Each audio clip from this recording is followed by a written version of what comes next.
are back. It is Workshop Wednesday, and we are painting yet again.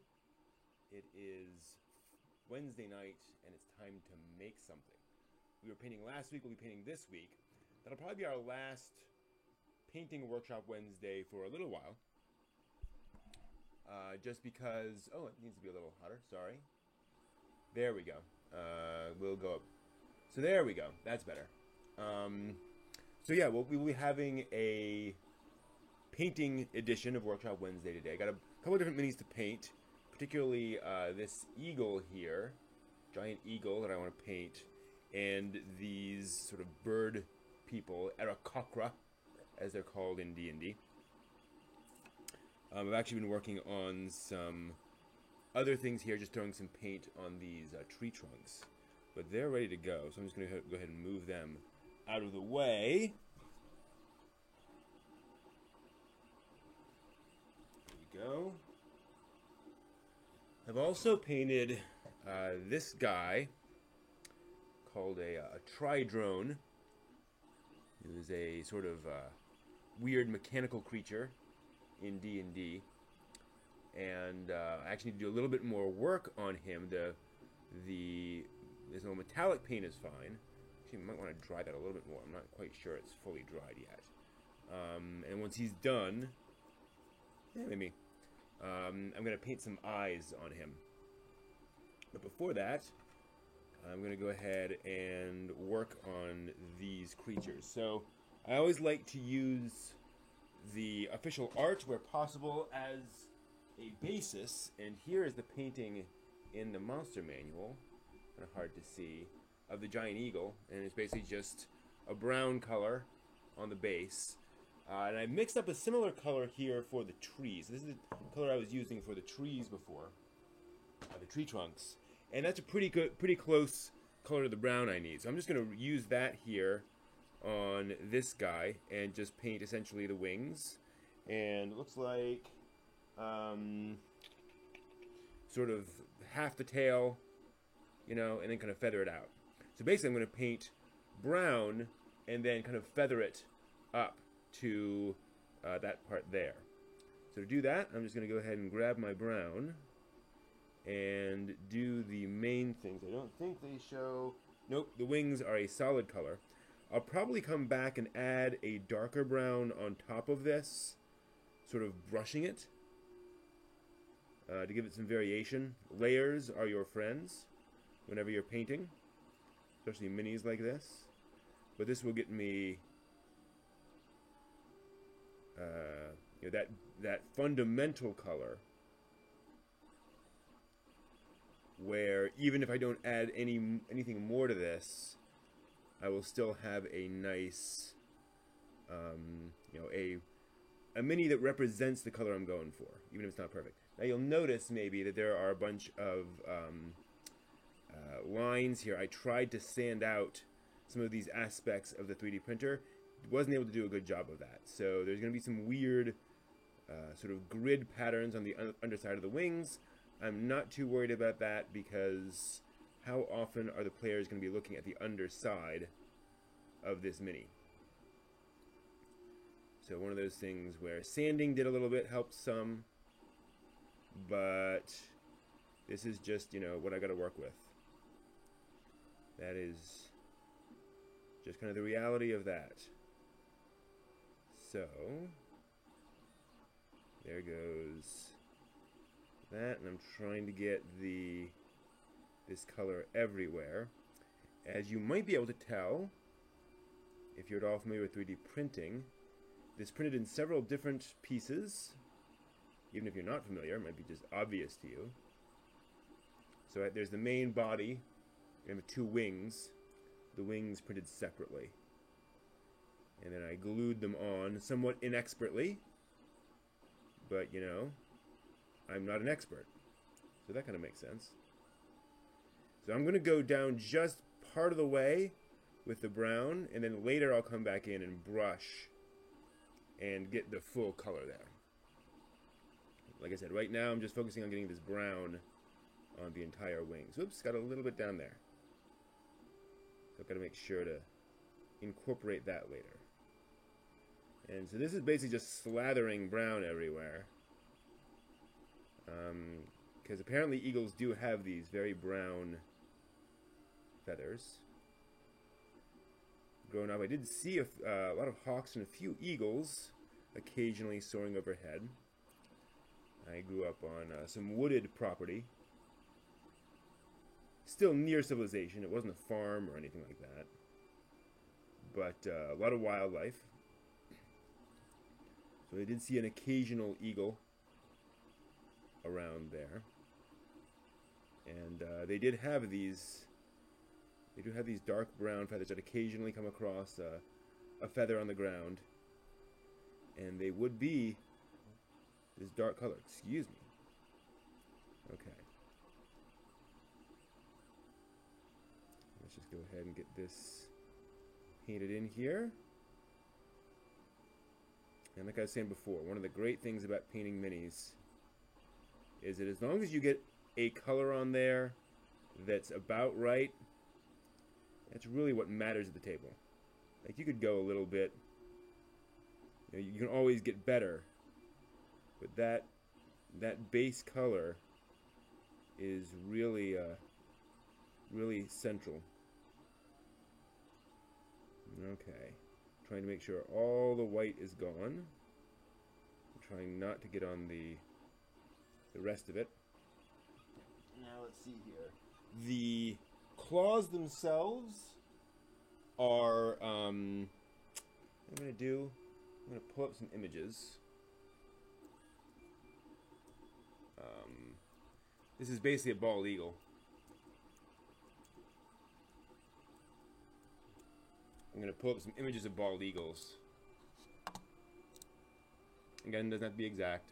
Yeah, the brown goes all the way down to the claws. Okay, good. That makes that even easier. Alright. Need to get in there all the way. Again, trying to make sure all of the white has been painted over, which sometimes is a bit tricky, but you can usually get there. Another case where you may not have the best brush. This is a nice long brush. I can kind of stab in there.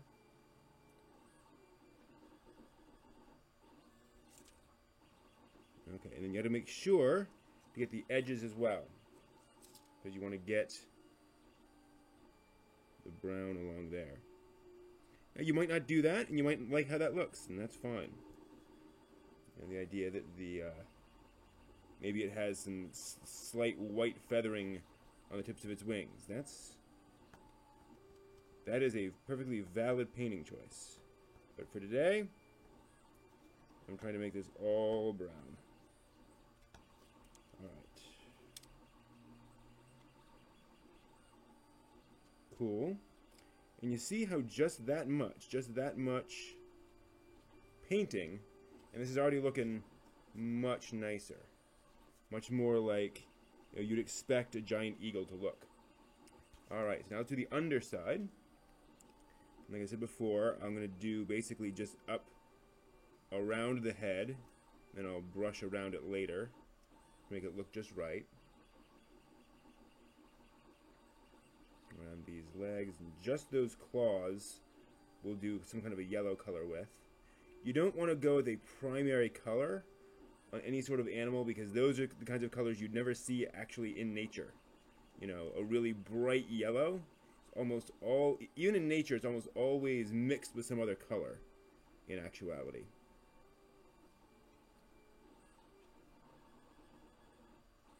Okay. In fact, when I go back in here, I might end up making the bottom of it more brown. I might end up throwing a lot of that darker brown color on the bottom of this guy. I think that'll be interesting. Okay. And if you're an eagle-eyed observer, you may be able to notice that I broke off one of the claws here as I was working on it. And tried to keep it, but then couldn't find the claw. Oops, got a little bit on the claw. That's okay, because I'll be going back over the claw later. Okay, so there's that brown going all the way up. We'll get in here, get that spot there. Alright, have I covered the underside? I think so. Alright, so now I'm going to go in and a little more there. Okay, a little more there. Cool. So now I'm going to basically feather, so to speak, this brown out like this. I'm just kind of brushing out towards the head to get the idea that this brown is kind of working its way up towards the head. I'm going to brush off a lot more of this brown.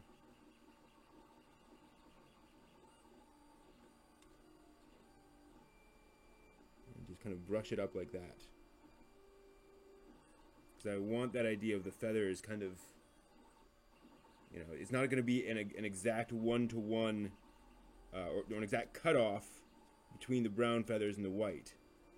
So I want to have a little bit of a gradation there. I'm happy with that. Ooh. And then same thing here. I'm going to get a little paint on there, brush most of it off, and then brush out from the bottom onto the tail. What do we see here for the tail? Oh, actually, let's see here. Not a lot of photos of the tail. Come on. Okay, yeah, not much. So the tail is almost entirely white. So I'm just going to brush this out very lightly. Just get a little bit of variation there out into the tail. Okay, so there's that tail sort of brushing out to the white, and there's the beak. All right, so now we need our beak. The beak is, again, it's not going to be a pure white. It's going to be a slightly lighter yellow. Sorry, not a pure yellow. So I'm going to grab some yellow and just plunk it down here on my surface. And then I'm going to grab some white,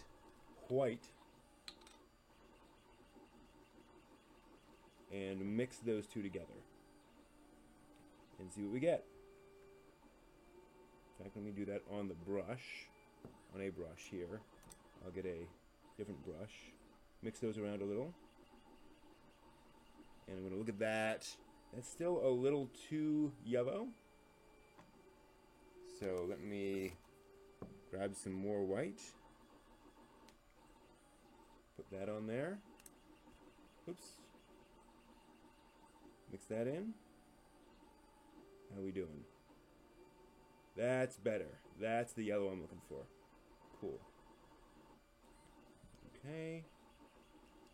Then we will do the beak.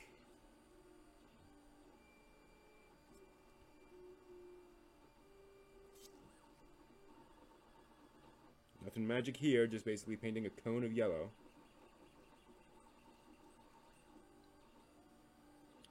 It comes up pretty far. There we go. And then the claws, we also want in basically the same color. Yeah, alright. And here I want to be a little more careful to not get yellow on the rest of the creature. So I want it to be just on these claws. And again, if you go over a little bit, it's not the end of the world. But here's a case where being careful, being a little more circumspect will pay off. I know you kind of can't see in here, but I'm painting the top of the claw. And then come back around, get the front. Another nice thing about having this as a white print is that I can have a little bit, you know, a few things can be avoided.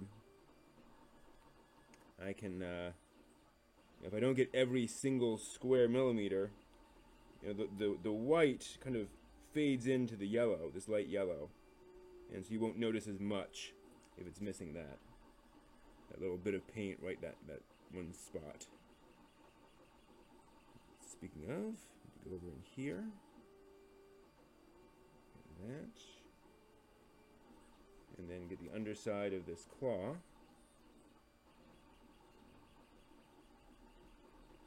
Okay. The sides. The back.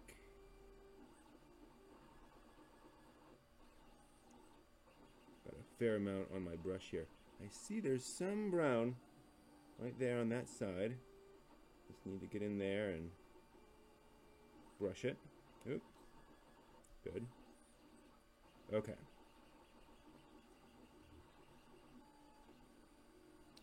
There we go.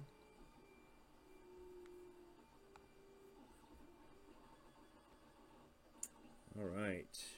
Cool. Yep, so there's my eagle. I'm pretty happy with that. I'm just checking it right now real quick to make sure I've got everything that I've got. I actually see some spots on the wing where I could come back in. Oops. Where I could come back in and refill other little bits that didn't get everything.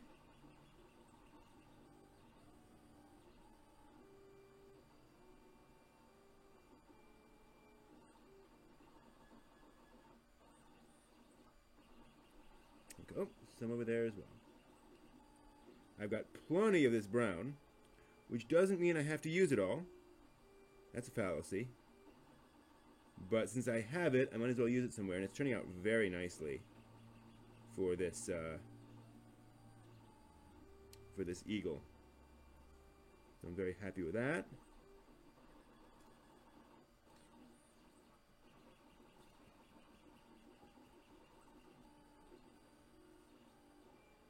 There we go. And a little bit more on the top here. A few more spots where there's a little bit of it had come off. It's slightly more even. All right, cool. So there is pretty good flying giant eagle. Just re-looking at it again. I might, in fact, I almost certainly will come back and add.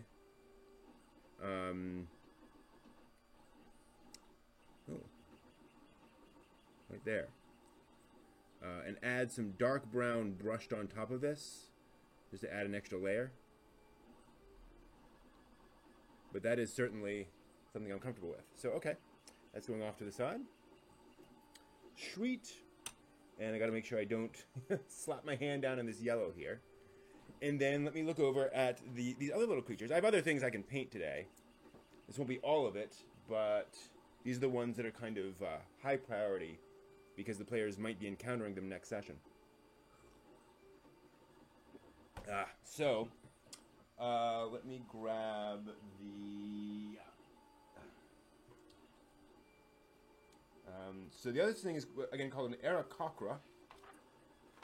If I recall it correctly. Yep, Aarakocra. Which is one of these guys in the monster manual. As you can see, they're very speckly and complicated. So, on the one hand, it's kind of nice because you have this base white color. But it's kind of a dirty white color. So I'm going to represent that by what's called a dry brush. And then I'll go over it with the green for the clothes. And we'll see where we go from there. So I basically just want... I'm not even going to try doing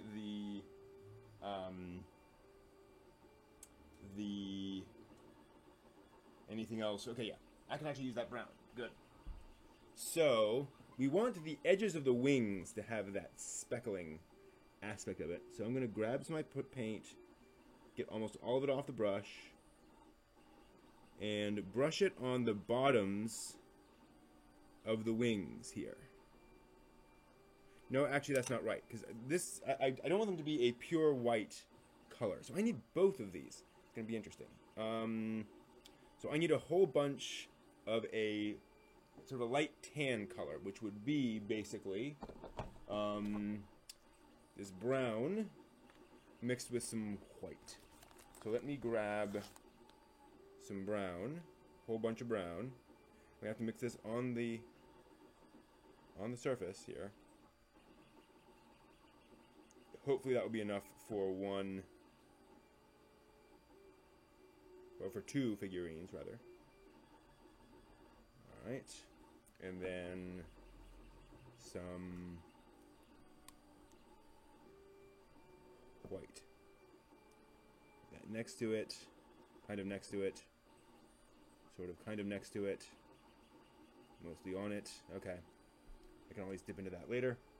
And then I'm actually going to use, yeah, I can use this brush to mix those around. So I want a very light tan for, and this is the underbody. This is basically the you know, the base coat of these. I'm going to need a lot more white. White. Hey, Hakushiki. Glad you could join me on this fine evening where we're painting stuff again. Let me see if I can get this nice base, a base coat for my flying dudes or dudettes. Not sure about that yet. Good, that's nice. All right, that's a nice sort of base light tan color. All right. I'm actually okay with it being a little marbled, so I'm going to go ahead and paint right back over that with this light tan color, and that's going to be the base coat for their wings and body. I don't like the idea of them having white wings, completely white wings. And part of that again is because of the art, and also partly because it's kind of nice to have those kinds of variations. All right, so their base body color is this light tan. And then I'm actually going to do something else with this. Something I played around with not much before, which is to give each miniature a slightly different color scheme. So this one is going to have this, and I'm actually going to vary the color for the other one. So I'm just going to go ahead and paint in. Don't need to paint everywhere, because like he has clothes on. Don't need to paint the clothes. But I want to paint pretty much everywhere else. There's that. Apologies for the weird woo-woo-woo sound you're hearing from the side, possibly. That is a 3D printer running, and it's a multi-day print, actually. Oh, yeah, there's the feathers on the back. Got some on the base, but I don't care that much. And ooh, really got me there. The bro and the pick. Yeah,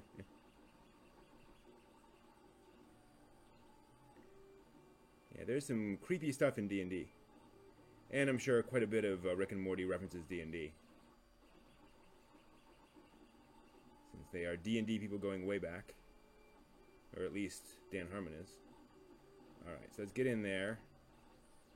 Get this painted up. So again, I want the body to be this base color. Got to get his head as well.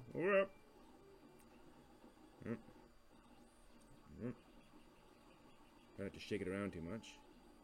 And like I said, I'll come back in and paint the armor a different color. But that gives me my basic Aarakocra winged dude figure. Go back over it, smooth things out. Alright. A little bit in there. Need some paint on the sides. And there. Make sure those hands are colored. Put on the bottom too. Make sure I get that. Yeah. Okay. So there's that dude. And then I'm going to go back in. And I'm going to add a little red to that. Come on, red. Oh, this is a new thing. That's right. Because I used up my old red. And this guy does not want to come off.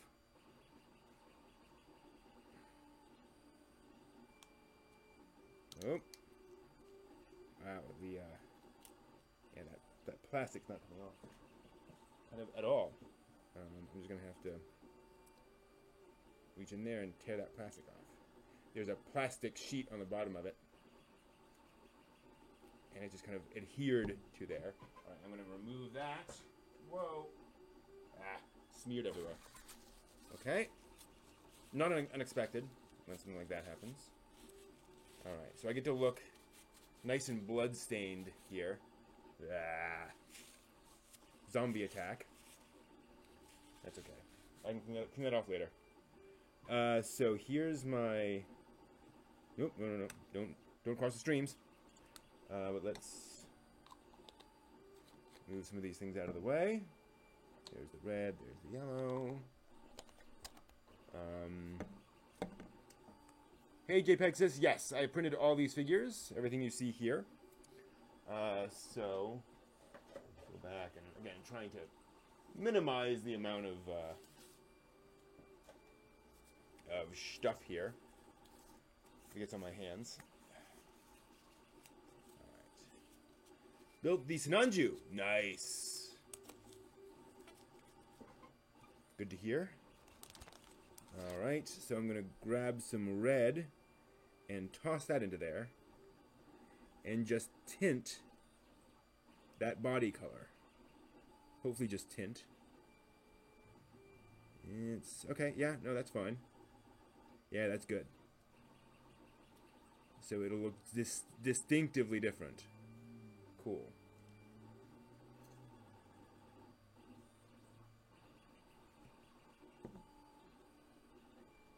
So this one has this thing.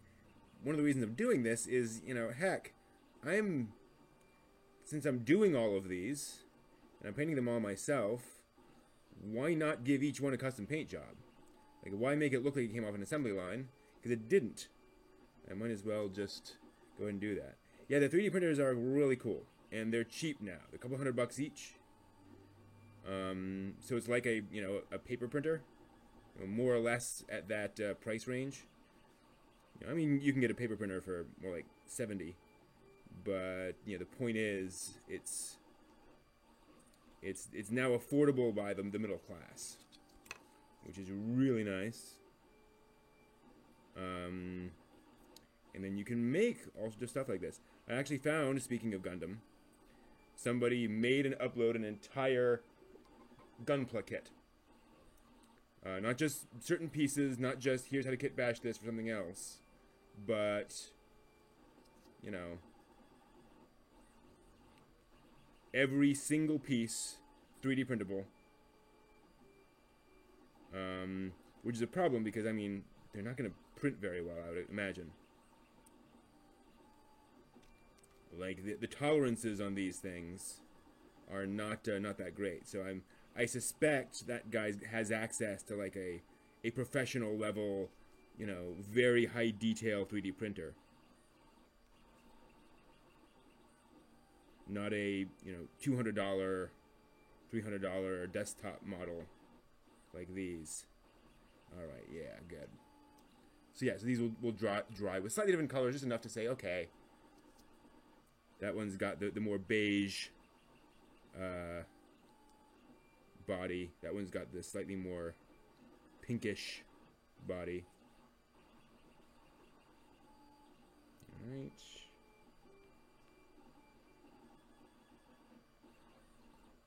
And I always try to reuse paints where possible. So if I mix up a bunch of a single color, I try to use that as much as possible, or even reuse it, make another color with it. Because why not? Like the paint's there. On the other hand, if I just kind of run out of options, then I've run out of options. And that's okay too. These paints are not hideously expensive, so it's not like I'm wasting hundreds of dollars. So what have you guys been watching lately, anime-wise, if anything? Or reading? Or TV shows you've been watching, that kind of stuff? A couple weeks ago I watched a really cheesy 80s film called Conquest, which had some interesting moments, but it was very 80s, you know. European production, dubbed into English. So there was a lot of nudity, a lot of female nudity, because that sells. A lot of very slow,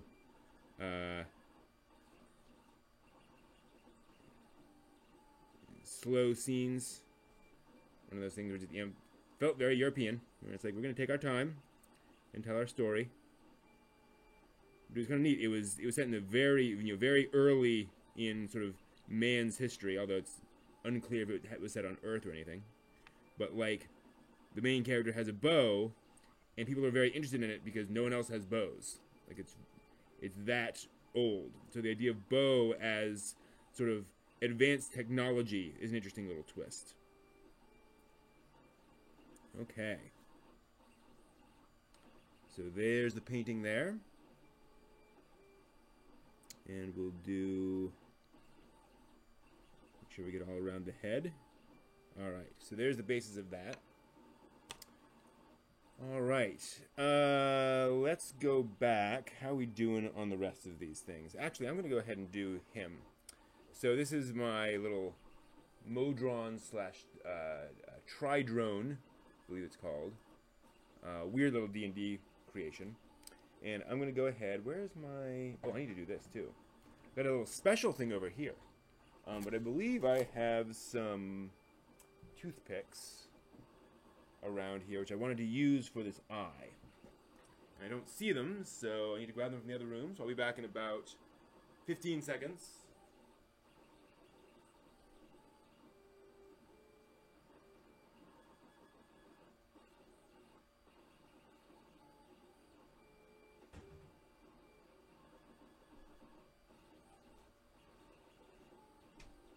And I'm back.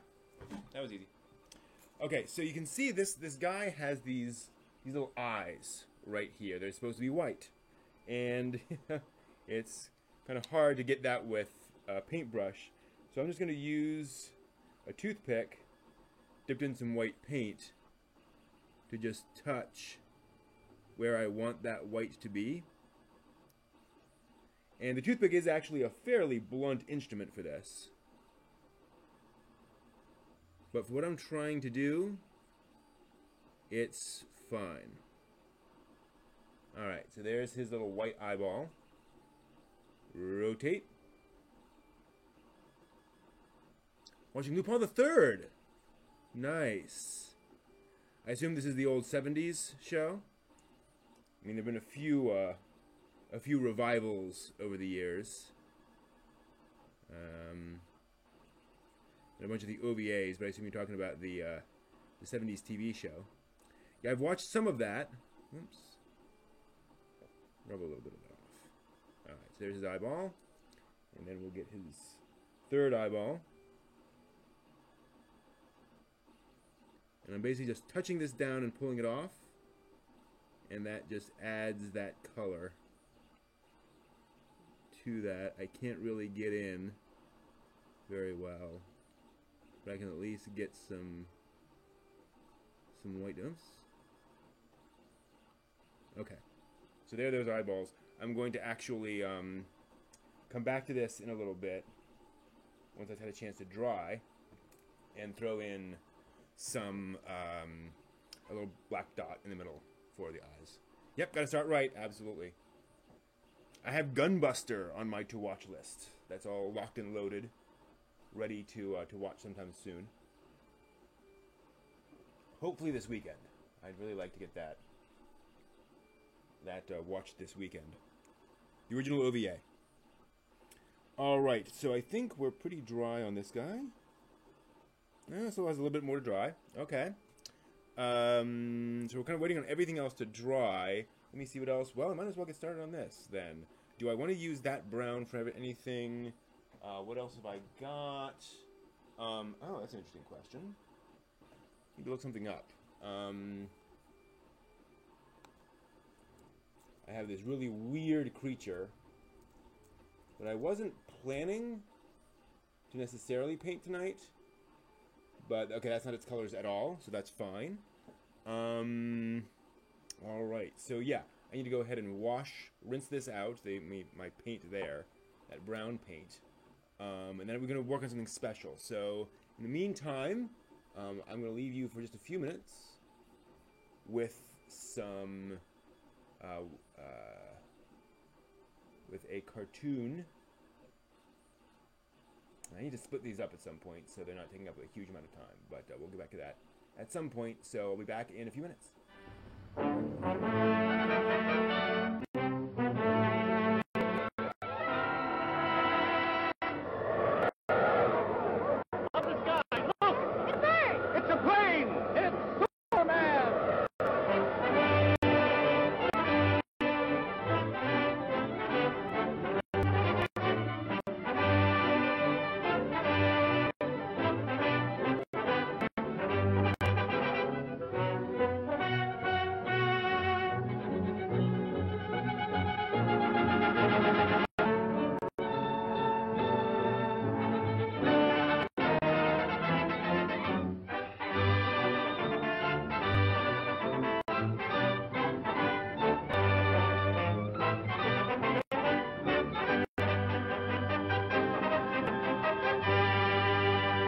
Faster than a speeding bullet, more powerful than a locomotive, able to leap tall buildings at a single bound, this amazing stranger from the planet Krypton, the Man of Steel, Superman.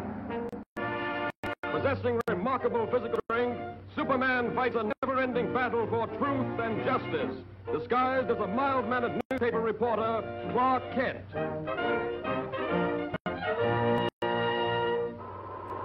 Penetrating deep into the frozen wastes of the great Arctic plains, an archaeological expedition searching for prehistoric fossils makes an amazing discovery. A huge monster, as lifelike in appearance as when it roamed the Earth millions of years ago in the Mesozoic Age, is found frozen in the ice in a state of perfect preservation.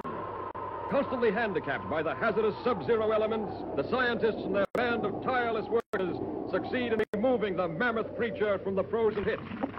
The ice-encased monster is loaded into the hold of a huge freighter equipped with a special refrigeration plant and brought to this country. Here, in a specially constructed wing of the Museum of Natural Science, this awe-inspiring creature is displayed to the public for the first time.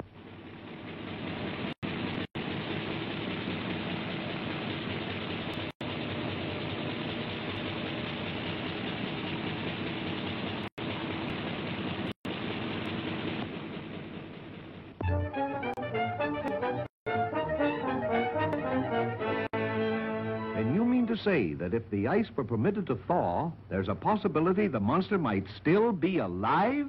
Thank you, Professor. Yes, Chief. There's a new angle on that frozen monster story. Get over to the museum and see what's doing. They've got him a special refrigerator. Okay, Chief.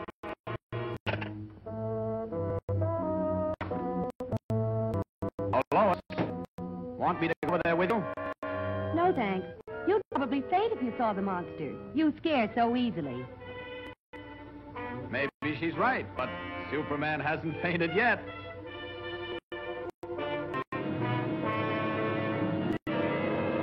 Ken produces the necessary refrigeration. The control board is downstairs.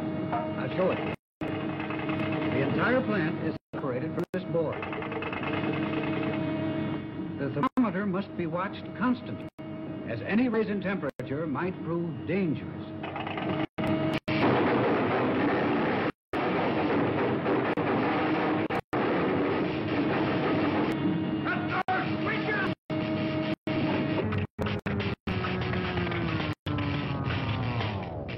Boy, what a story.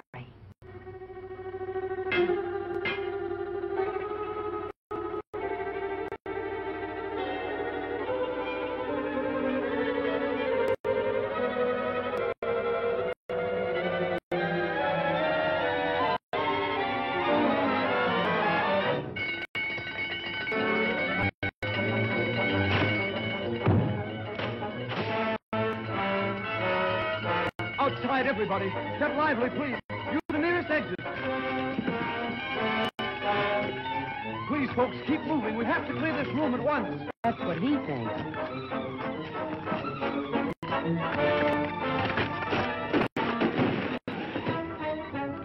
Police headquarters. Hello, Chief. Send the riot squad. We're in trouble.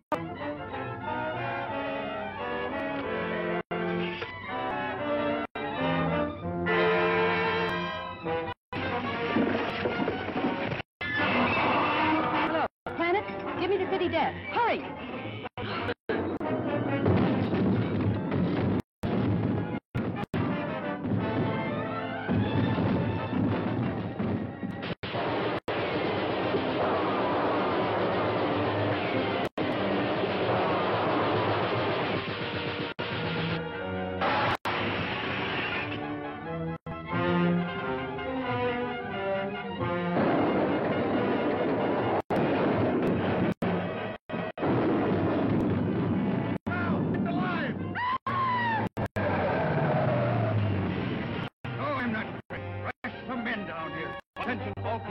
Proceed to fit the men at once.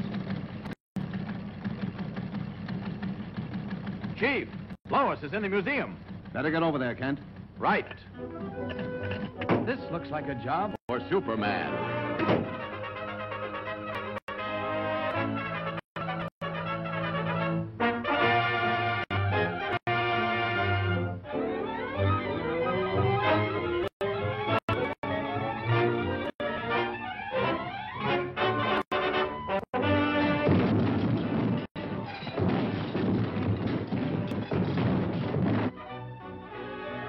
Lois. Superman.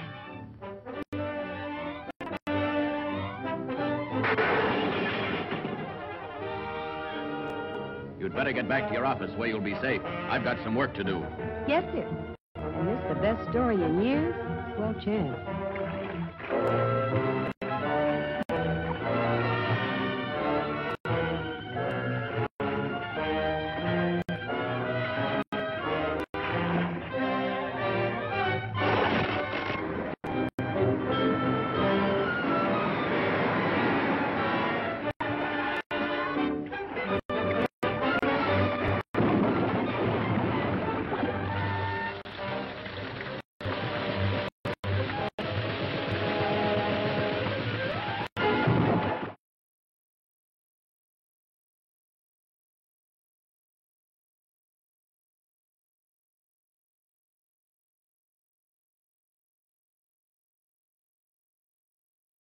Sorry, got the audio working there.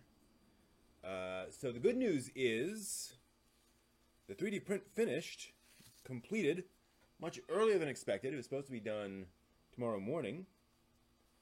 So I'll pop it off and show it to you in a little bit, once it's got a chance to cool down. Evening, Sunil Shah. Good to see you. So we're going to be working now on the rest of these guys. So as I said, I want to add a little more detail to the this guy. So I'm just going to dry brush some dark brown onto the front of the wings there. I've actually got some brown right here I'm going to use. I'm just going to brush on, let me do a little more than that actually. Yeah, I'm going to sort of brush the front of that with this dark brown, and then brush down that just to get a variation on the brown going. So I'm kind of brushing this brown along the ridge, then get a little more on there and brush that down the wings a little. Not so easy to really notice. That's kind of the point, is to give it a little extra push. So how are you guys doing this evening? What have you been watching or reading of late that's interesting? Yaku mentioned watching original Lupin III, the classic. Lupin's a little surprising, the original Lupin's surprising if you've only seen Castle Cagliostro, because he's much more noble in Cagliostro than he is in the TV series. He's much more of a scoundrel in the TV show. Quite a skirt chaser in the original TV. Because that's how he was written. Alright, then I'm going to go ahead. I actually really like this brown. I'm going to brush some more brown down the wings.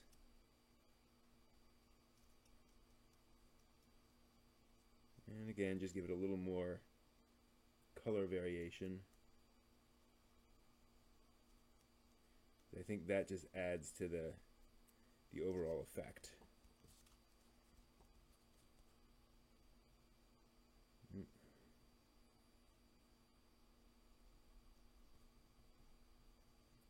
Layers, man, layers. It's all about layers.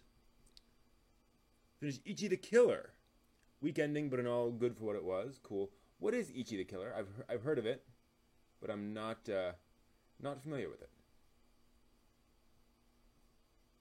Like, I remember hearing the title, but that's about it. Okay, yeah. So there's that brown. We'll do the same thing on kind of the nape of the neck there. Just kind of give it some of that brown. Brushing down. And then, as I said, I think I want to do a fair amount of that down here. I want to give it, you know, maybe almost entirely brown underneath there. Just as a variation. Just as, you know, feathers are colored differently on different parts of the body. So I think we're just going to give it some dark brown down there. And I'm brushing this on very lightly. Actually, not very lightly, but lightly. Okay. There we go. Okay, cool. So we've got a slightly darker underbelly. And as I said, some light brown along there. You probably can't even tell because of the... That's a little better. So you can see the brown on the wings. It's kind of brushed down a bit. Might even do a little bit more. Just adding some down to the tips. Okay, cool. So there's our eagle. Very happy there. We're gonna move it off. Got to bring down the Yakuza. Violent, a lot of adult content. Gotcha. One of those. Alright, so now we're going to move on and give this guy... So these guys have these sort of brown tips on their wings. And I'm going to do that with this same brown color. I'm going to try to just brush that on to the tips. I'm going to need more brown than that. They're going to have more or less completely brown tips, I think. Yeah, I like that.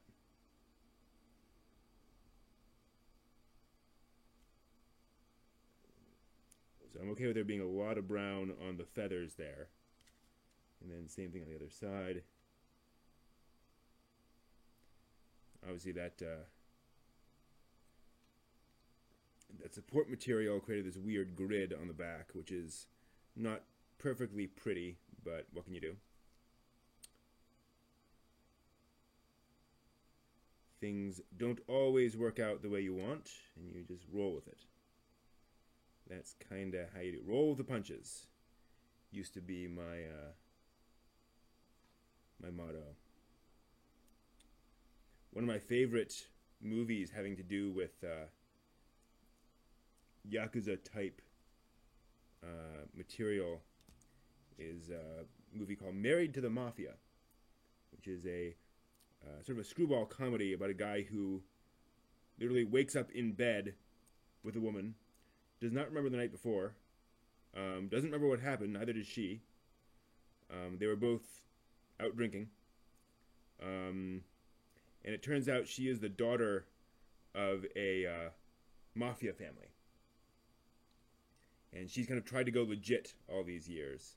But this gets him very much involved in their lives. So now we have this these sort of brown tips on the wings, which I'm actually not too incredibly thrilled with.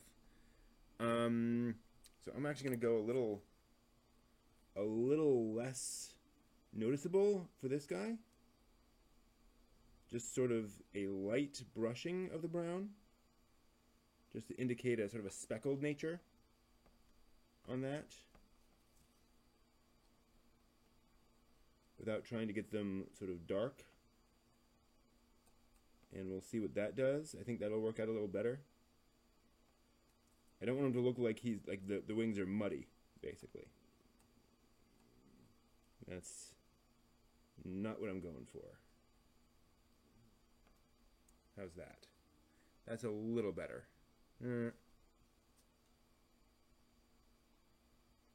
So, Married to the Mafia is sort of a romantic comedy.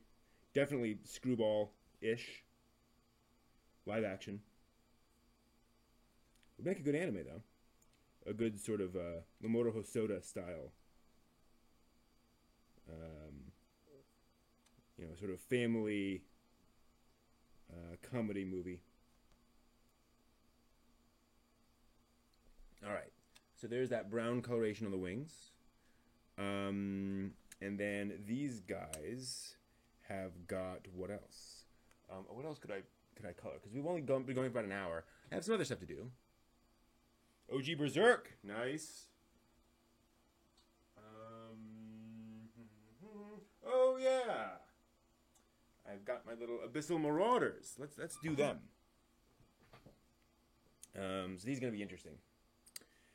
But before I go towards them, I want to paint these guys' armor. So in this, they've got greenish armor, and so I think what I'll do is I'll go ahead and do that.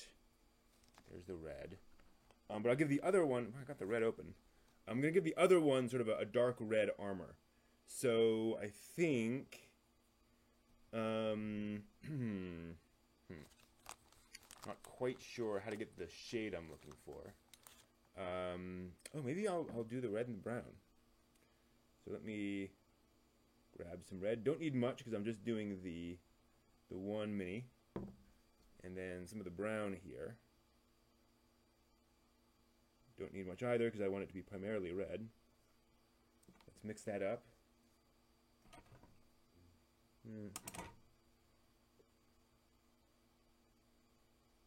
Looking for sort of a dusky armor red. Getting sort of purple. I'm okay with that. Yeah, that's not an unreasonable clothing color. Alright, so I'm going to give this guy, or gal, again, I don't know.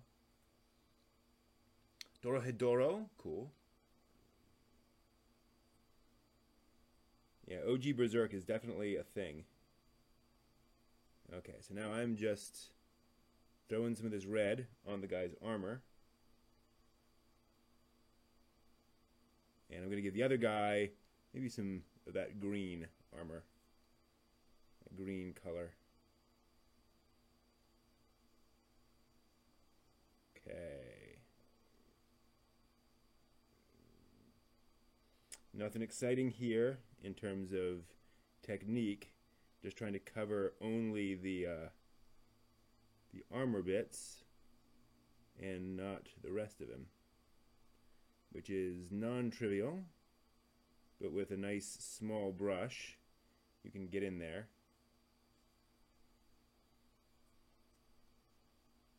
This is where it just gets a little finicky, and there's not much you can do about that. You've just got to kind of get in there. But it's also kind of the fun bit. Nice, so you were looking for Married to the Mafia anyway. Yeah, I liked it a lot. It's, you know, it's nothing mind-blowing, but it's not trying to be. It's just a fun comedy. And it's well written. There are some clever little bits in there, some clever characterizations, how they represent the various members of the family, all that stuff are just, you know, nicely done. All right. And I went with the one that's a little more pinkish in color for the red armor, because I think that will stand out a little bit more. Or rather, I think those will complement each other rather well.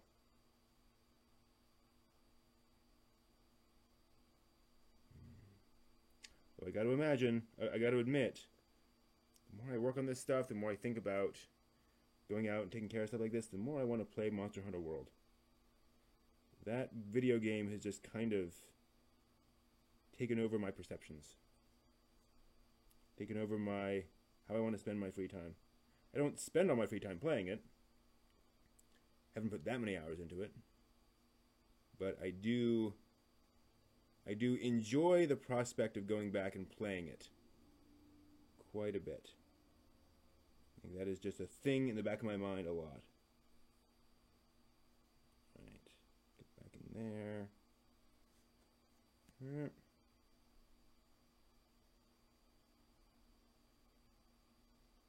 Okay. Cool. Cool. Alright, so I do believe that will do it for that Aarakocra. So he's got his nice red stuff there. Do I need red for any? Actually, I'm going to use red on one of these guys. So these are Abyssal Marauders. They are more or less things that they're actually from another edition of D&D, and which I am kind of appropriating for my game, if it all goes well. And they like to wear leathers, basically. They're kind of post-apocalyptic assassins, if you will.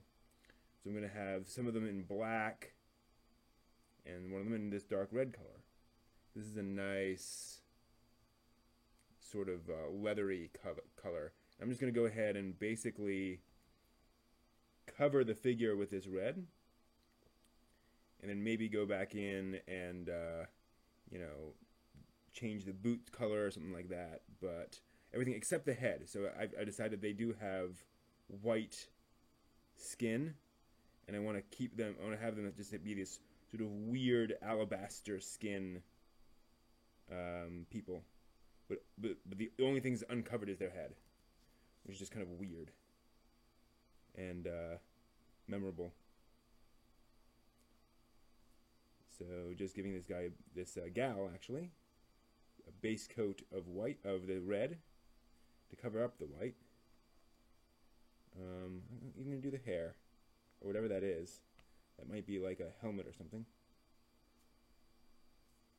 Another good example of just giving these minis one full coat of something of any color is enough to make them stand out at your table and be really fun to use. Anything beyond that is cake. Just makes them look better. Feel like Bob Ross. Yeah, I'm really looking forward to Gunbuster. It is a classic. It does get referenced a lot, I feel. I don't know how much it gets referenced like directly, but it does feel like one of those things where it's kind of assumed everyone's seen this. So, looking forward to having that sort of shared cultural experience with Gunbuster. At least in the Japanese world, like Gunbuster really did not make it over here to America much. But okay. I think got a little red on her head, but that's all right. Okay, so there's that red. So now we want the green for the other guy, and I'm going to add blue to this light yellow over here, and see what we get.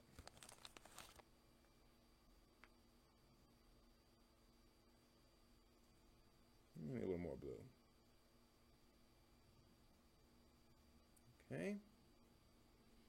And I'm kind of getting a little low on available things. I'm actually, yeah, I'm okay with, I'm going to get all the red off of this brush, more or less, and then use that in here. You know, if we get a little bit of the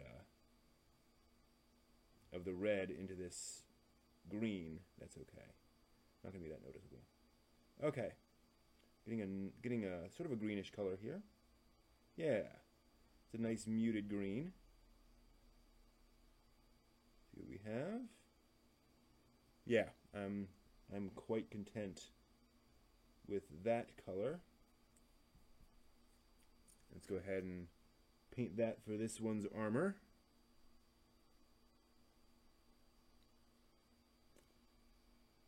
Yeah, I went through a period of watching a lot of Yakuza movies. And sort of Japanese live-action movies. Because they can be very interesting and intense. I certainly did not watch, you know, a huge number of them, but I watched, you know, a few to familiarize myself with the genre. And those movies can be dang intense. Really interesting. You know, Japanese acting is not really like traditional Western acting, in that there's this expectation that you're holding back, that you're not revealing everything, which adds to the tension, adds to the complexity of the movie, but it also adds this kind of silent layer that a lot of Western moviegoers just aren't used to. Oops. We're not used to actors holding back and being subtle in that way. But it definitely happens a lot in Japanese cinema, and you're supposed to kind of figure out the characters' motivations through action and through their reaction to things, as opposed to like their physical reaction, you know, what they do or don't do, as opposed to the expression on their face, which I think is a subtle thing. Did I not do a review of Char's Counterattack? That is a gaping hole on my part. I should totally do that. That's shocking. You're right, because what I did is that my year of Gundam was all the TV shows. So I went through all the TV shows, but I did not do all the movies. I probably haven't done F91 either to that point. So that's a great point. I will put that on the list as something to review, and to make sure there's not I didn't put a review out there somewhere and like mislabeled it or something. Well, yeah, that's a good idea, Hyakushiki. I will look into that. It'll also be an excuse to rewatch Char's Counterattack, which I would not complain about.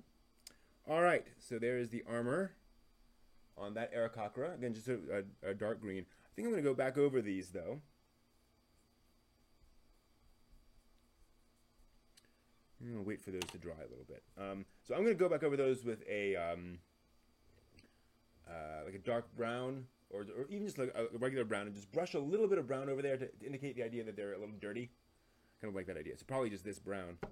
But let me move some of these things out of the way so we don't have lots of paint which can spill.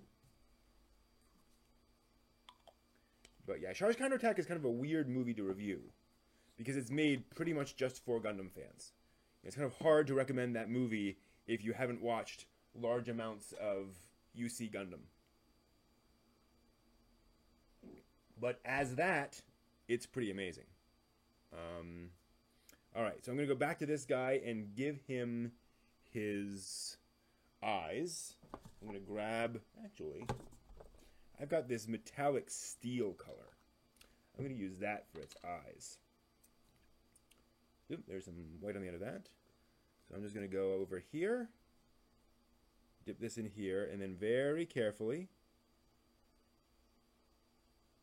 put a little dot right there in the center.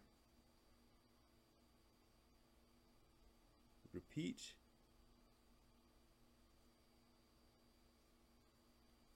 And repeat. Okay. So I don't know if you can see that or not, but there's a little pupil in the center of the eyes, just enough to give him a bit of an expression, which is kind of fun. Okay, cool. So he's happy. Moving him out of the way so I don't accidentally do anything with him. All right, so that's taken care of. That mini is complete, and I can glue him down to a base. Good. Now, like I said, I want to dirty up these guys a little bit at some point. I want to add some, actually, let me go ahead and set up these gals, and I'm going to go ahead and pull out some black. So one of them is going to be just straight up black. I think it's going to be enough black for that. Actually, let me add a bit more black, because I'm going to add some white to this for the other one. So one will be kind of a dark gray. But I'll start with the black, and I think I just reuse that. See here, no wait. I'm going to use the one I used for the green. It's fine. Okay. And again, if I get a little bit of that green color in here, I'm not going to scream and yell. All right, so we got this coal black going here. I am just now learning to put these paints further up here so I don't accidentally get my sleeve in them. That is a mistake I am making right now that I just did not think through. So note to future self. So like I said, she's going to have a nice fully black outfit. And then we'll add a little bit of white to that for the next one. So they'll all be slightly differently colored. I actually had to grab a mini that is sort of actually post-apocalyptic character, and then redo it because it had some weird bits and bobs on there, so I had to kind of rip off parts of it in a 3D modeling package to make it work, to make it not look like completely technologically fantasy or technologically post-apocalyptic, more just sort of general leathers. So sometimes you have to do that and just pull out the bits that you don't want. Okay.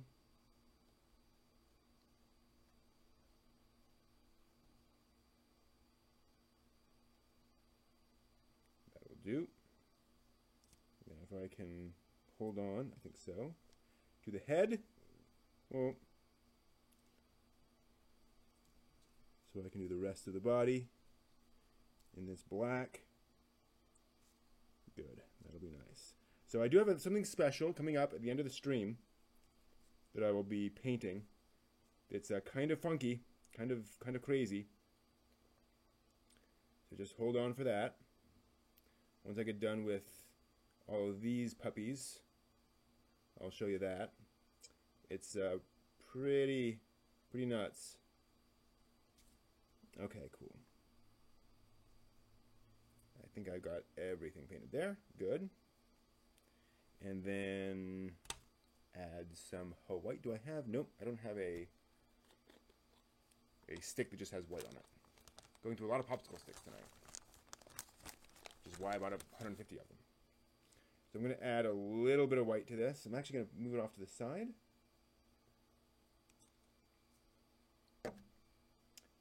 And then mix that white in manually, just sort of a bit at a time. Because I want it to be a significantly, yeah, I can definitely add more white in. White. I want it to be, significantly lighter than the black, but not a medium gray, just sort of a dark gray. Good, there we go. Sort of an Imperial uniform, dark gray from Star Wars. Okay. Maybe I'll do it this way. Good. Yeah, good. So we'll definitely, this will be noticeably lighter, but not just enough to say, okay, the black one and the gray one. But it still feels like a leathery color. And like I said, I might give one of these guys black boots. I might give them all black boots. That'd be kind of funny.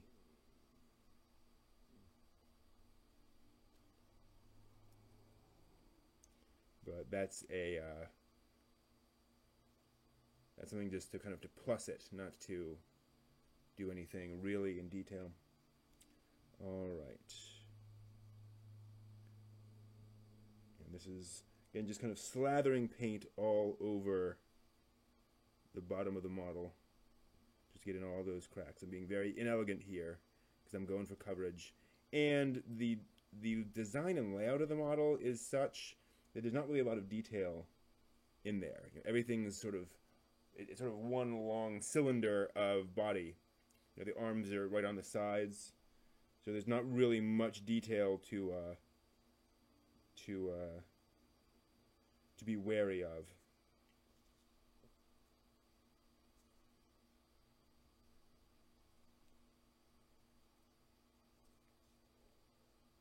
That right up to her head, and then I'm actually going to go ahead and grab the bottom. Actually, I'm not going to grab the bottom. I'm going to do that, and do that, and do that, and there. Okay. That makes me happy. She goes over there. Whoops. A little bit on the bottom of the boots. I didn't quite get.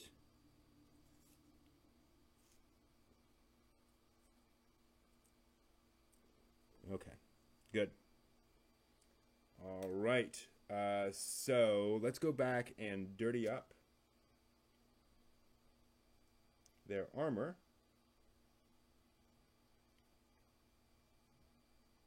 And then we'll move over to the special thing. Like I said, I'm just going to,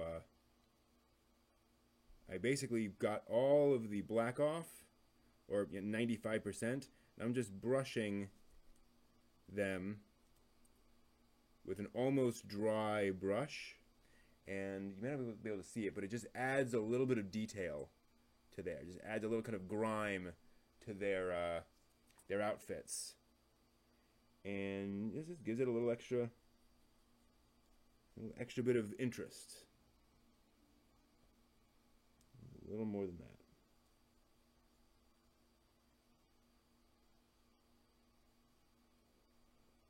So their outfits look used. They've been flying all around, right?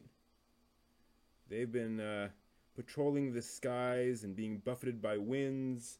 There's all sorts of, you know, grit and stuff up there. It's flitting around. So we'll give them an outfit that's seen a little bit of action, a little bit of effort. Okay, so there's a little bit of stuff there. Now let me look at the Aarakocra again. Their feet could be a little different. I mean, there's not much there, but I think what I'm going to do is I'm going to, and here's a good example where you can play around a little bit. So I'm going to grab some of this steel, use the other end of that stick, and just pop this down. And again, I'm learning. Pop this down up there. Maybe a bit more. I'm going to use this for the talons of the Aarakocra.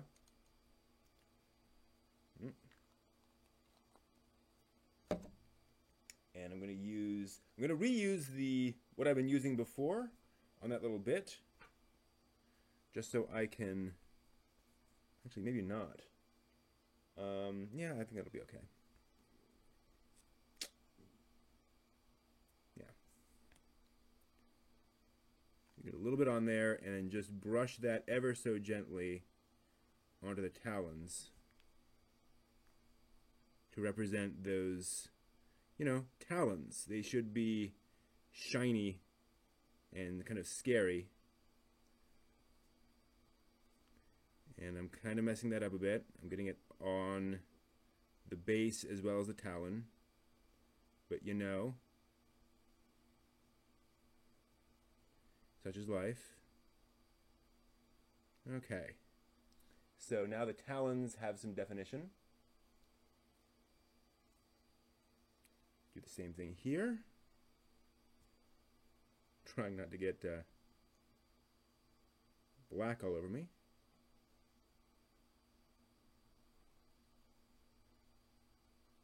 Okay, good. You can also do some fun things mixing metallic colors with regular colors and using them in prints. So if you got something kind of weird and otherworldly, you can mix in something metallic and give it a little bit of a sheen. I kind of like that. All right, so there's the talons of the Aarakocra. That's nice. All right, sweet. So there's that. Pretty happy with that. Oh, a few little bits here, the very top of those wings that are still white. Oh well, such is life. All right, so let's move on to the fun thing, to the kind of crazy thing. It's still pretty wet.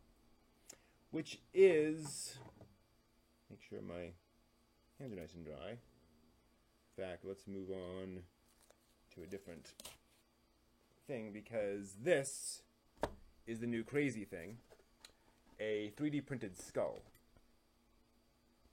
This is a life-size skull that I found and 3D printed, and it actually is in two parts because it's meant to be used as a layer. So the idea is the players come up and they see this giant skull, and they, oh, before I forget, sorry,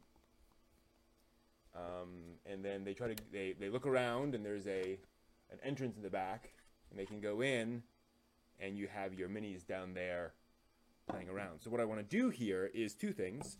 I want to sand this down somewhat, because there are some layer lines you can see in the print. You can see along these layer lines. Come up here as well, maybe you can see. So I want to sand those out as much as possible. Not in a huge way, but you know, try to get some of that out. You can see a little bit more down there. And then I'm going to use what's called a wet wash on this, so just a wash. So I'm going to take some watered down gray paint and wash all this in. That'll get in all the cracks and give it some neat definition. So first off, though, sandpaper. Thanks, JPEG says yes. This was a lot of fun. All right, so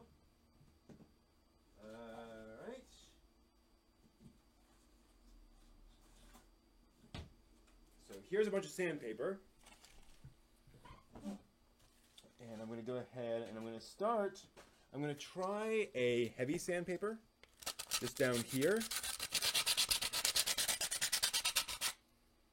That's helping.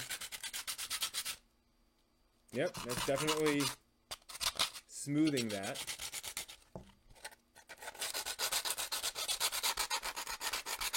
Significantly. It's not going to get out all of these lines,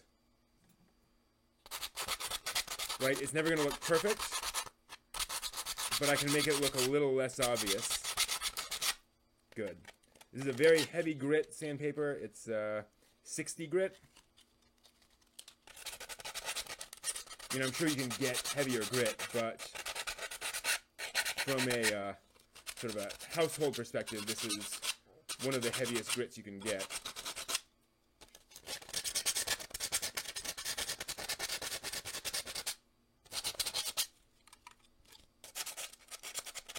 And obviously I want to sand against those lines. Sanding across them doesn't do much. But hopefully I can get rid of a lot of those. That stuff. Yeah, good. That's looking a lot better. And then I might try, let's see.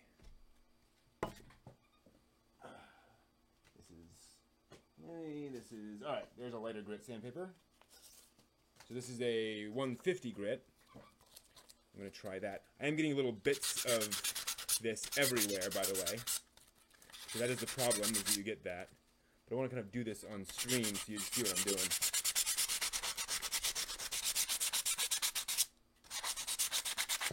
Okay, I can't tell if I'm doing much. Although, yeah, I'm getting some stuff on the sandpaper.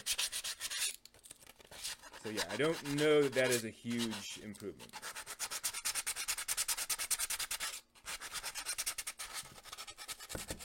But, oh well. Oh well.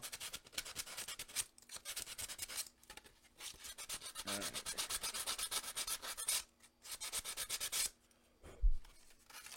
Okay, that feels better. It feels like I've worked down some of those lines significantly. So, same thing over here. Although there's not much, I mean, the lines here aren't as obvious, but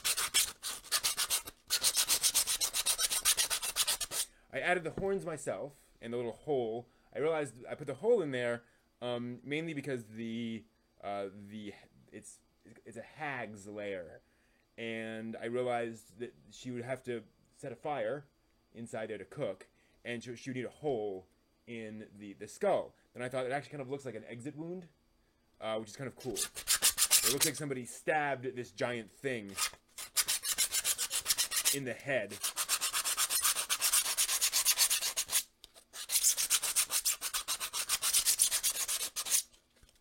Okay. That is not a particularly pleasant sound.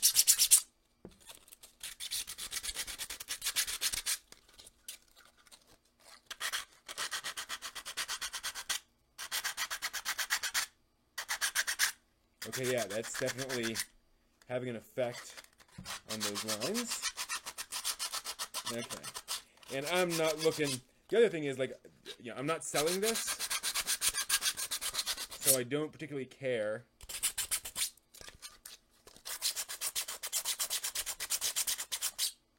If there are obvious lines. I could totally spend, you know, hours with this, trying to remove every single line, but as far as I'm concerned, you know, just minimizing them is really my main concern.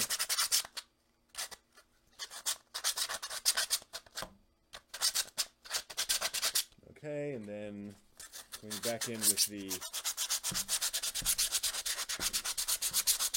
higher grit sandpaper, a finer grit.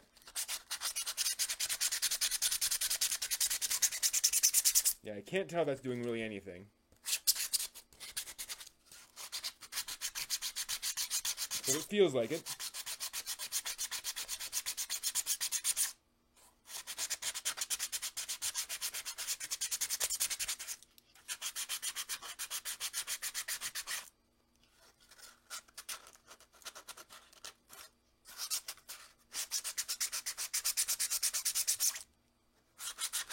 Okay.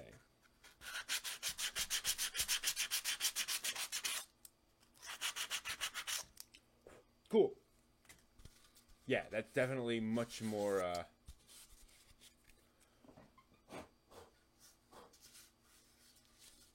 much less obviously a 3D print. Okay, cool. So let's do the wash. I'm going to go ahead. I don't really have much left there. I'm going to throw... Maybe I could. Can I? Yeah, I can get some of this. I'm going to throw that paint in there. And as well get as much as I can. That might actually do it. Although I want it to be a little whiter. Racist. So that's just white. Put that there.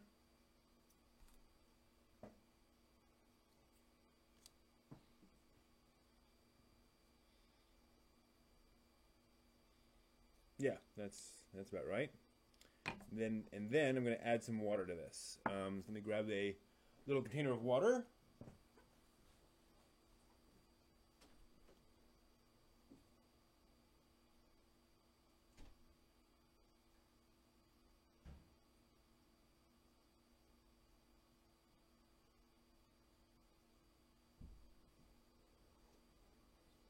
Okay.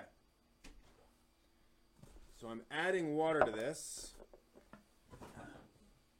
to create a wash. Oops. You see everything I'm doing here.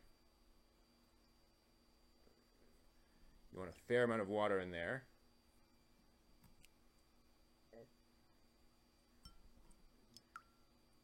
Because you want this to basically get in the edges.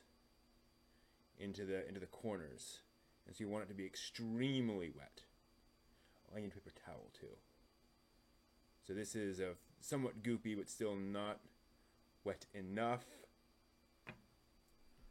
Wash. I think it's called a wash. Yeah, the horns are actually from a Homestuck cosplay somebody put together. So I just kind of rescaled those. I think that's soupy enough. All right, like I said, I need one more thing. I'm going to grab that, which are some paper towels to daub it off. Which I can get here.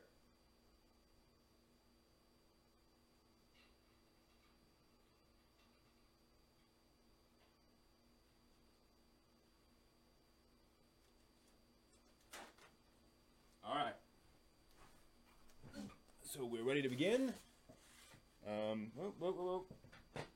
Paper towels are running away. Back here. All right. So what I'm going to do, quite simply, I need another glove. Definitely. This is going to kind of get everywhere. So, here's how this works. It's not actually a base coat. It's going to kind of get into the edges. The base coat is basically the white, because it is a skull. So, this is going to give us kind of the definition on the skull. So I'm going to, whoa, that is way too thick. Shoot. I screwed that up. Something serious. Dang it. Okay, that's a problem. I'm going to need to go and redo this from scratch. I'm going to need to, like, get something, shoot. All right. So, what we do now is we find a large paintbrush.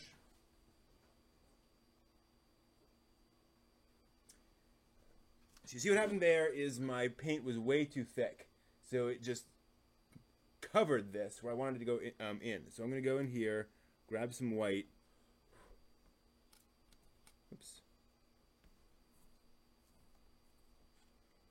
I'm going to recover this entire thing with white. Give it a nice white coat. And it's getting some of the gray in there, I think.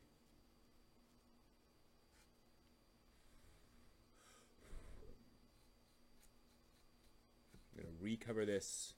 Actually, I'm going to cover this with white.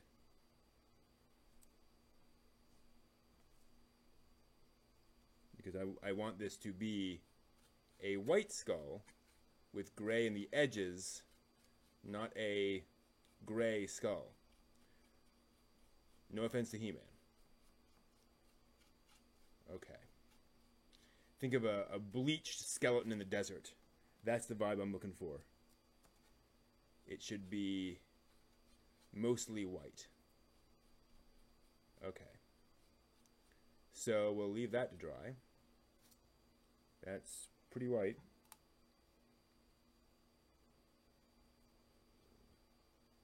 Some more white there. Okay.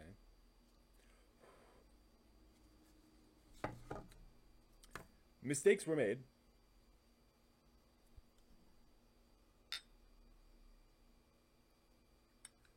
All right. That's going to be a nice wet wash. That's a soup, and I'm sorry you can't see that. There we go. All right, let's give that a try on the top.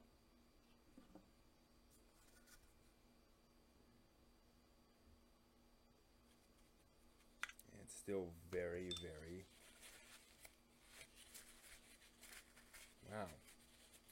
What am I doing wrong?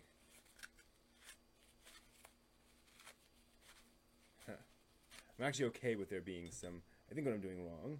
I think I just figured it out, actually. I think I have a bunch of heavy paint on the brush, and that is sticking in. It's not actually getting. I think that's my problem.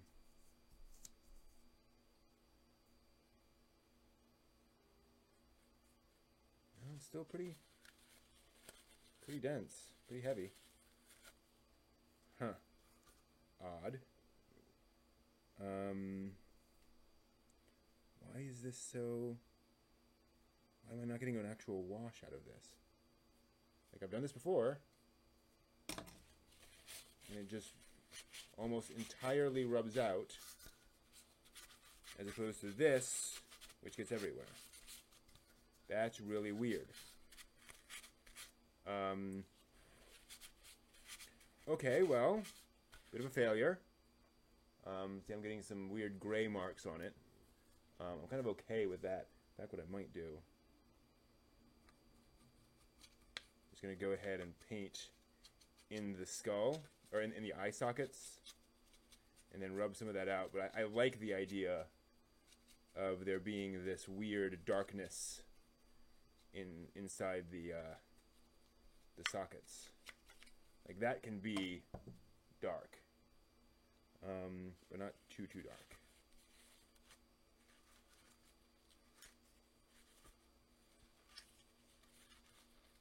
Like, I want it to be a reasonable dark, not that's black and that's white. Okay, like that. So that's cool. Where you've got the, you know, a darkness in there.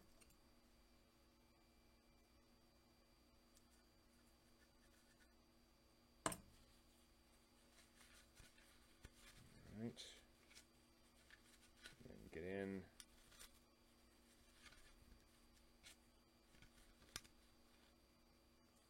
Like that. Cool. But now, go back over this and clean up these weird areas where I got this crazy dark stuff on. Alright, so I think what I'm going to do now, got to rethink this a little bit. So maybe I'm going to be more careful. I'm going to go in and I'm going to paint in these crevices, and then try to take care of that way.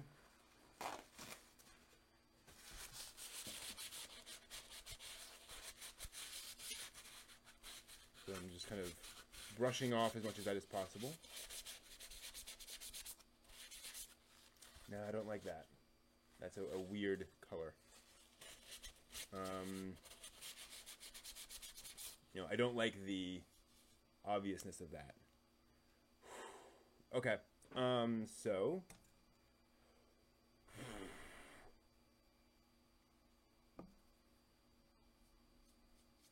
I'll go back over it with a white.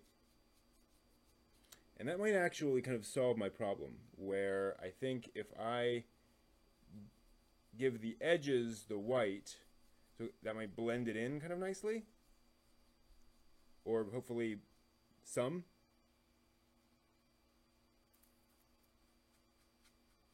Need more paint on the brush.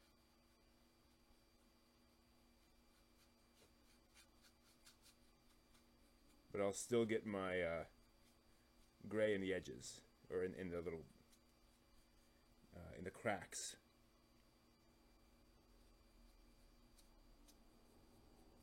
See. I don't think so. It's partly to do with the fact that this does still have the ridges, and so those tend to soak up the paint more so than the little edges I'm trying to go for. So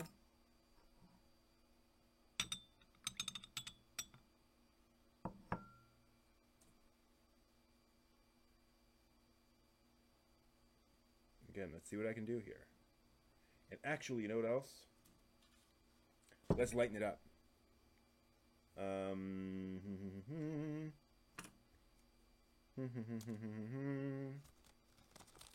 We will throw some more white into our paint.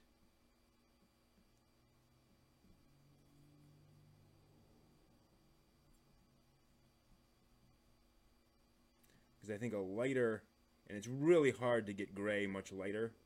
You know, white doesn't do too much to lighten it, whereas dark or black darkens it up very, very quickly. But I think a lighter gray, which we're starting to get, will also help. It won't kind of overwhelm everything else. So we'll give that a try. And you know what else? I think a clean brush. So I'm going to take like 30 seconds to go and rinse out my brush. This big brush here. 1 second.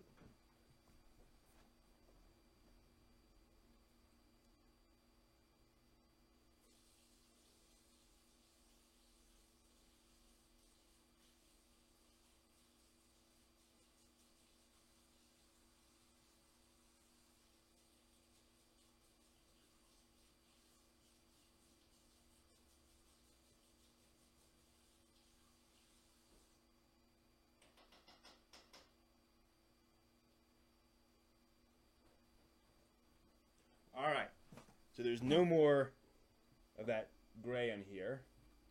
Let's see what happens when I try to run a little bit of that. Oh, there we go. That's what I'm talking about right there. That's exactly what I'm looking for. Okay, yes. So what I'm doing is I'm layering a little bit of this paint in here. It's hard to see. Like that. And then I can rub that right off. But there's still a little bit of that gray in there to just accentuate that ridge. That's beautiful. Again, just adding a little bit of color, well, a little bit of gray into those bits without overwhelming it or making it look obvious. Okay. And then same thing in here. We'll just add a little bit down there. Dry off any excess. Good. This wasn't completely crazy. Oops. Some extra white on there. Interesting. Okay. I might even do a bit more in there. Yeah. Yeah, that's it. There we are. Whew. It's always nice to finally realize, oh, that was my mistake. All right, let me see if I can do this in a place where you guys can actually see what I'm doing. So let me do a bit there, maybe? No. I'll need to clean off this weird eyebrow issue. But let me do some over here. So I'm just going to run a bit along this line here.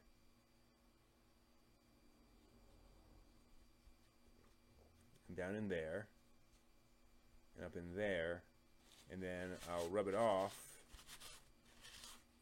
And that removes almost all of it. But there's just a little bit in there, ideally, to accentuate that. Very subtle, but effective. Whoops. Get in there. Wash that off. Okay. Cool. So now it's starting to look a little bit more like a dirty skull, so to speak. Cool. Then we will again, actually I have a spare brush. I'll just use that to take care of this weirdness up here. The bridge of the nose got a bit of gray on it, so I just want to brush that out with some white.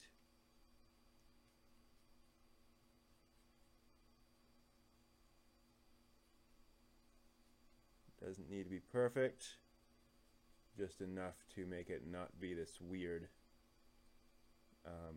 smudge kind of out of nowhere.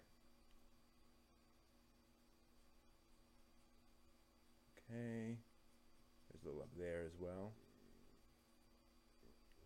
And I'll try to mask that in a bit. If you have big globs, you can often just kind of scrub it down. Okay. All right, so there's that.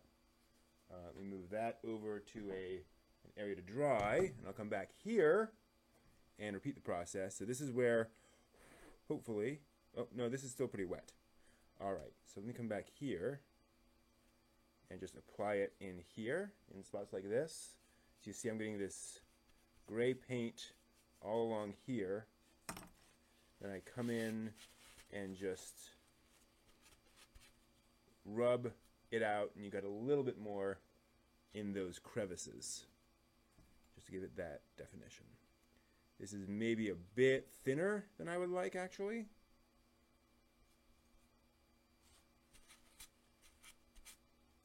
But it's definitely much closer to what I was looking for.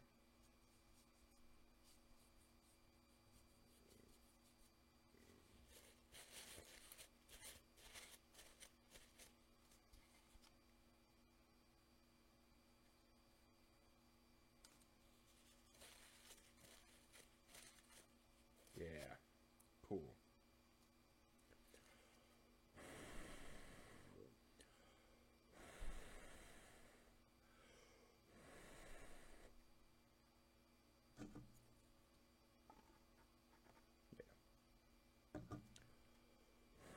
I may actually need some more white paint there.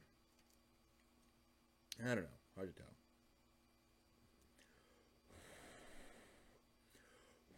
You know what? I think I can still just come in here.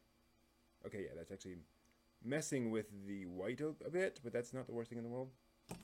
Like, that's just going to give me a little bit of extra definition, I think, as I pull that off. I think the mixing will actually help. Yeah, that's fine. Okay, yeah, I get a little bit more definition there, but not huge amounts. Okay, cool. So there's my... There we go. I think that's my skull. So let's look at it again.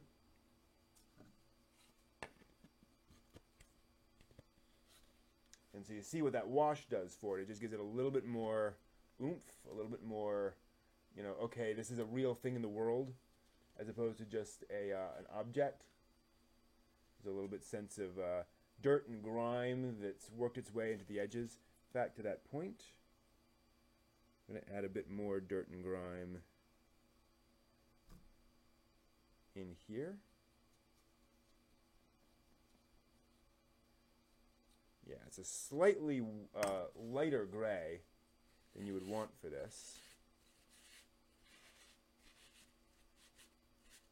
relative to that. But we're getting some stuff there. Cool. All right. Sweet.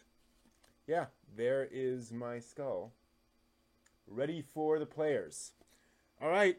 Yeah, pretty good resolution for desktop printer. Exactly. And then obviously it's for hobby stuff, right? Where, okay, yeah, the resolution isn't exactly what you're going to get from a something really hugely professional, but also you're not doing that. So what else? Oh, let's give our little marauders their boots before we leave. That'll be our final little thing. There's a little extra of this color here, so I'm going to give her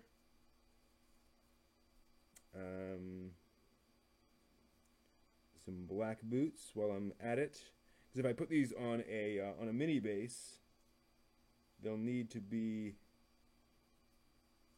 you know, if nothing else, the bottoms, the feet, need to be done. You can always come back later and add stuff to the rest of it. You know, you can add stuff onto the top of the Mini, but it's really hard to fiddle with the base and things like the legs.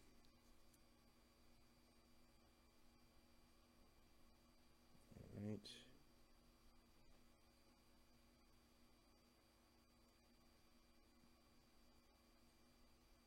Finish up those boots. All right, those are pretty cool boots. All right, so she has her black boots and her red outfit. Maybe just for fun, should I give her something? Yeah, I think I'm going to give her black gloves too. just touch up there.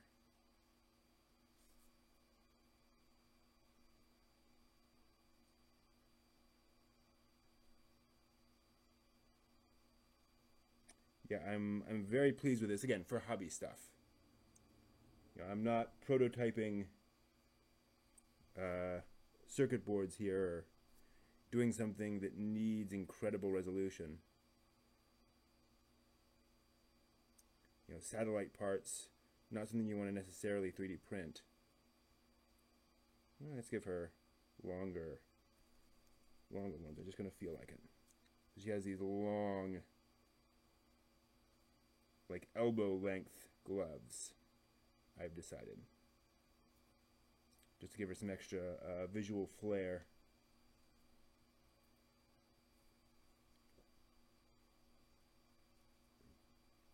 Because it's my Mini. A little bit more on the boots there.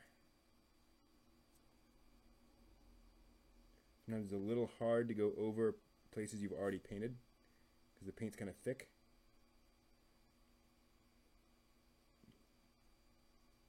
But you can do it.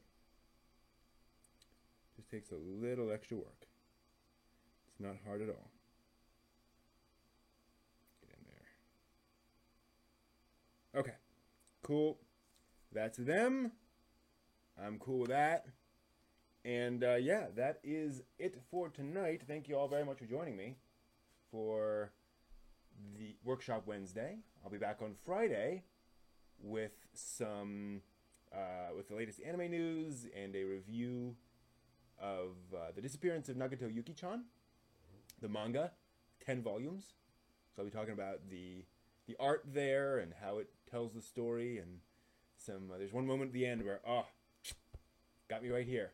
So actually a few moments throughout the manga that was just really, really strong, especially for fans of the Haruhi Suzumiya franchise. This is a good one. So yeah, thank you all very much. With that, I hope you make some cool things this week, and I will see you next week.